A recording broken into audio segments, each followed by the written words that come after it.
नमस्कार, मैं रवीश कुमार आपका। हर रात 9 बजे टेलीविजन पर सुनाई देने वाला यह आवाज अब आपको सुनाई नहीं पड़ेगा। आदानी ग्रुप के एनडीटीवी का टेकओवर करने के बाद चैनल के मशहूर एंकर रवीश कुमार ने आज अपना इस्तीफा सौंप दिया और तुरंत प्रभाव से उसे स्वीकार भी कर लिया। उन्होंने इसके बाद एक वीडियो संदेश भी जारी किया।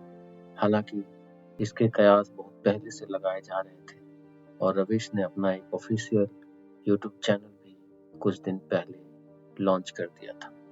हालांकि अदानी द्वारा एनडीटीवी में हिस्सेदारी खरीदने और रवीश कुमार के इस्तीफा देने के बाद कुछ लोग बयानबाजी भी कर रहे हैं, जैसे कि कविता लेखन से मशहूर हुए मनोज मुंतशिर और एक अन्य चैनल के एंकर सुशांत सिंह के ट्वीट से ऐसा लगता है कि वो रवीश के इस हाल से काफी खुश है।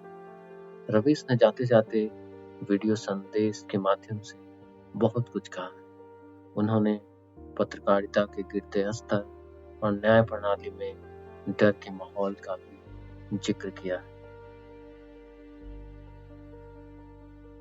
टीवी से ज़्यादा आप दर्शकों को याद करना चाहता हूँ। आपके बिना मैं कुछ नहीं कर पाता। मुझे आप दर्शकों पर नाज है। कई बार लगता है कि मैं संस्था का कम आप दर्शकों का प्रतिनिधि ज़्यादा हूँ। मुझे काम करने की आज़ादी मिली संस्था में, निर्बाध आज़ादी, और उस आज़ादी को मैंने हमेशा संभाल कर रखा क्योंकि आपकी तेज नज़र मुझ पर थी। खुद को काफ़ी संभाला कि कुछ गलती ना आ जाए, कुछ मुझसे चूक ना हो और मुझ में अहंकार ना आ जाए और बदले में आज़ादी चली जाए। मेरे आगे दुनिया बदलती रही मगर टेस्ट मैच के खिलाड़ी की तरह पिच पर टिका रहा। पर अब किसी ने मैच ही ख़त्म कर दिया है, उसे T20 में बदल दिया है। जनता को चवन्नी समझने वाले जगत सेठ हर देश में हैं, इस देश में भी हैं। अगर वो दावा करें कि आप तक सही सूचनाएं पहुंचाना चाहते हैं तो इसका मतलब है कि डॉलर अपनी जेब में रखकर आपकी जेब में चवन्नी डालना चाहते हैं। पत्रकार एक खबर लिख दे तो जगत सेठ मुकदमा कर देते हैं और फिर सत्संग में आकर प्रवचन भी देते हैं कि वे पत्रकारिता का भला चाहते हैं। आप दर्शक इतना तो अपना भला समझते होंगे। इसलिए आज मैं अपने संस्थान से ज़्यादा वो है एक पत्रकार के प्रति आपका विश्वास, आपकी समझ। आप लोगों से मैं घिर जाता था।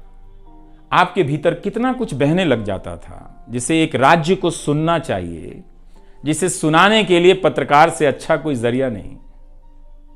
मुझे आपके बीच आकर हमेशा लगा कि आप सरकार को कैसे देखते हैं और मैं उस नजर से सरकार को देखने लगा।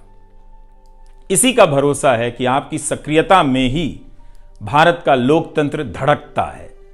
शाहीन बाग और किसान आंदोलन की जिद में मुझे सूरज की रोशनी दिखाई देती है। आपको जनता बनते हुए देखा है। मेरा विश्वास गहरा होता चला है कि तंत्र भले खत्म हो जाए लेकिन जनता के बीच जन बचा हुआ है। जो पढ़ाई पत्रकारिता की कर रहे हैं, लाखों रुपए लगा रहे हैं, मगर उन्हें काम दलाली का करना पड़ेगा क्योंकि इसके लिए अब कोई सांस्थानिक जगह नहीं बची है। इसी के बीच जो आने वाले पत्रकार हैं, जो इस वक्त पत्रकार हैं, सभी को जूझना है। कोई घुट रहा है तो कोई इस पेशे को छोड़ रहा है। कई लोग कहते हैं कि नौकरी की मजबूरी के अलावा पत्रकार बनने की कोई दूसरी शर्त नजर नहीं आती, कोई उत्साह नहीं है। यहां तो जस्टिस तक कह रहे हैं कि जमानत देने पर जजों को टारगेट किए जाने का डर लगता है। जब जज को ही डर लगता है तब फिर इस दौर में यह बोलना भी गुनाह है कि मुझे डर नहीं लगता है। एक डरा हुआ पत्रकार मरा हुआ नागरिक पैदा करता है। इसलिए बोला कीजिए कि हमें डर नहीं लगता है। आप उस देश के नागरिक हैं जिसने नंगे पांव ब्रिटिश साम्राज्य को घुटने पर झुका दिया। कोई कारण नहीं कि मैं आप पर भरोसा ना करूं कि एक दिन आप गोदी मीडिया की इस गुलामी से बाहर आएंगे। आप हमेशा इस गुलामी में नहीं रह सकते। इसकी गुलामी से आपको लड़ना ही पड़ेगा। यह सबकी लड़ाई है। इस लड़ाई के बिना आप दुनिया में सर उठाकर नहीं चल सकते। आपकी यही पहचान होगी कि आज़ाद देश के गोदी मीडिया के गुलाम हैं। इसके खतरे की गंभीरता को समझिए। कानून की आड़ में अब अधिकार कुचले जा रहे हैं, अभिव्यक्तियों को रौंदा जा रहा है ताकि सारे अवैध काम वैध नजर आए। इस समय मेरे रास्ते निश्चित नहीं हैं, निश्चित हैं तो सिर्फ हौसला है। उसका भी क्या भरोसा, कभी आसमान में होता है, कभी पाताल में।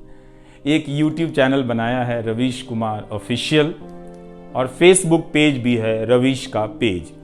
इसे सब्सक्राइब कीजिएगा। अब मैं YouTube पर ही नज़र आऊँगा, NDTV इंडिया पर नहीं। किसी संस्था के साथ मर्यादाएं बहुत अलग होती हैं, फ्रीलांस और आज़ाद जीवन की अलग। लेकिन इस बार परिवार के साथ थोड़ा वक्त बिताना चाहता हूँ, जीना चाहता हूँ। मैंने इस्तीफ़ा दे दिया है। नमस्कार, मैं रवीश कुमार अब आपको उस चैनल पर सुनाई नहीं देगा। नमस्कार, मैं रवीश कुमार।